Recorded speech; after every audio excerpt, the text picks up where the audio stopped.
Once a Jolly Swagman was a film made in 1948 about Speedway. It had a big following amongst Speedway fans and still has today.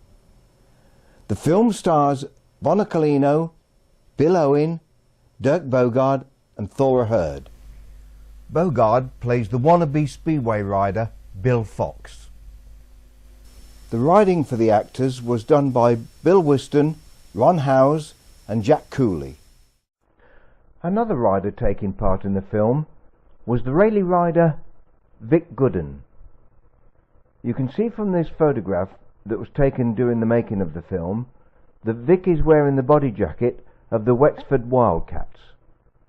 That was a fictitious team that rode against the Cobras in the film.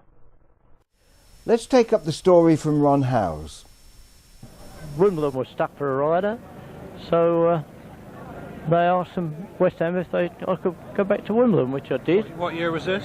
This is 47, July-ish, 47.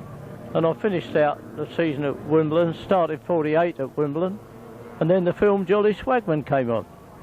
And Frank Arnold, who was the liaison officer between the film company and Speedway, approached me and said, would I take part in the film? The only thing was that it meant that we weren't, Jack Cooley was another one, Bill Whiston was another one, we weren't allowed to take any part in proper Speedway. So we were totally occupied with the film.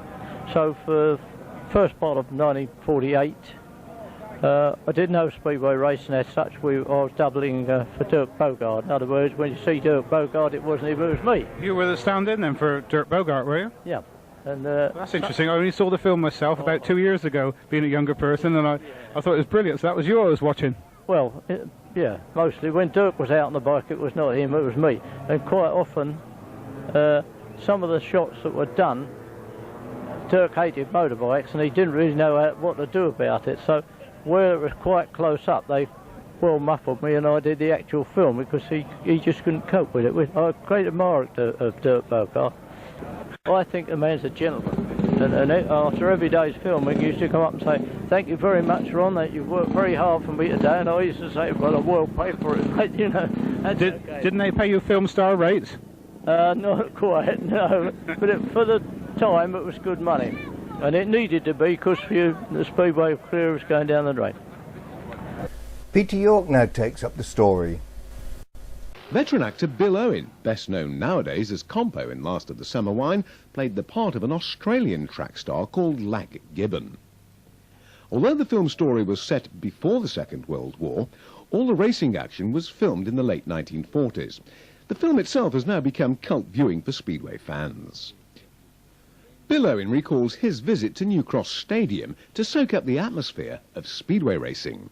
And I remember we went down to the pits one evening, or 2 evenings, and that for me was most interesting, to watch the riders, to watch their attitudes, their little quirks, what they did or didn't do, even how they looked or didn't look at each other, or how they talked to each other, behaving perfectly natural. And that I found very, very instructive. This was actually on a race night itself, Bill, with all the supporters around? Yes, yes. A couple of nights that we had of that. Went down, met the lads and so forth. What did they say to you? Did they see you as the film star coming in? No, I don't think so. No, after a while they were totally oblivious of it. I mean, it's a runner, one of them didn't say, well, give us a bit of oily rag there, son, will you, or something, you know. Would you be prepared to do that? Oh, yeah, I would have joined in, most certainly, but I think we did have our best suits on, so it wasn't the place to move about too much with all the oily rags and all that sort of thing. Bill, in the film you played the part of an Australian Speedway rider, Lag Gibbon. I hate to say it, a bit of a down and out towards the end of your career. Oh, I thought it was a miserable so-and-so. I mean, I looked at the film again with great interest and found it most enjoyable. But really, I think it was a great relief to the film when I was shipped off back to Australia.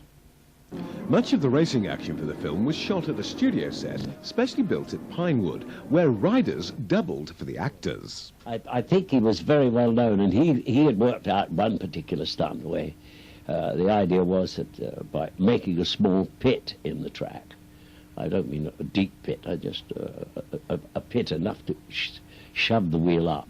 Yeah. The idea was that he would go up in the air, and he said, the bike will come down first, and I'll come on top of the bike, or, you know, or I'll miss it altogether. Because it didn't work that way. And he came down first, and the bike came on top of him.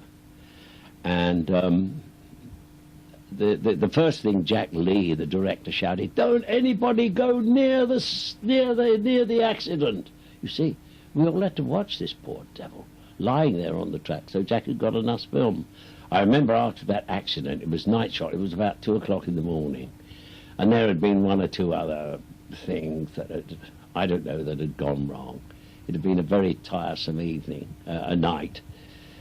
And when that accident happened, and Jack Lee had screamed that nobody could rescue this chap until he'd got enough footage on the accident, Dirk looked at me, I think, and he said, "Well, I think I've had enough of this." I said, "So do I." And we walked off the set. Apart from that accident, what other memories does he have of Speedway? It obviously had its following. It was very noisy, and the noise made it more and more thrilling, I guess. And it was harmless, I suppose. Well, I mean, harmless, not for the drivers. It could hardly be called harmless. Or for the actors. I mean, Bonacolino, he had a nasty accident. After he finished his part in the film, just to get some publicity shots, and he ran into a wire fence and tore his face all down there. And the last time I saw him, he was still bearing the scars of that accident.